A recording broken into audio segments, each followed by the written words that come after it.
Inundi na naman ng Palasyo at Department of Justice ang pagpatay sa assistant cameraman ng isang TV network na si Jonathan Oldan. Isang task force na ang binuo para tutukan ang kaso. Balitang hatid ni Emil Sumangil.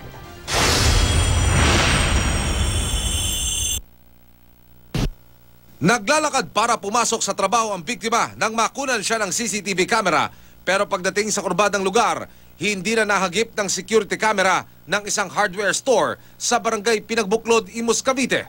Dito na pinagbabaril ang 30 anyos na si Jonathan Oldan, assistant cameraman ng CNN Philippines.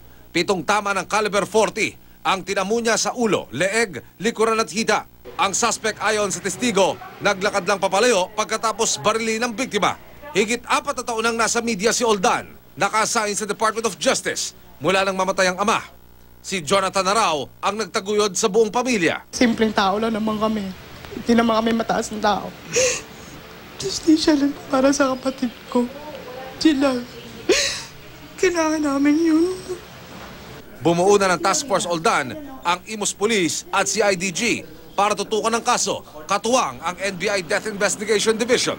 Pero hindi pa raw malinaw ang motibo o kung may kinalaman ito sa trabaho ng biktima.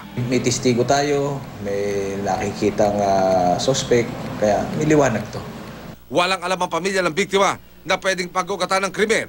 Napansin lang ng ina ni Oldan nitong nakalipas na mga araw, kakaiba ang kilos ng anak at may kausap sa telepono. Parang nagkikwento siya sa kasamahan niya, tapos nung nakakwento na siya, sabi niya, nasabi ko lang to ha. Pre, sabi niya, magaan na ang pakiramdam ko. Yun lang naman sabi. Emil Sumangil, GMA News.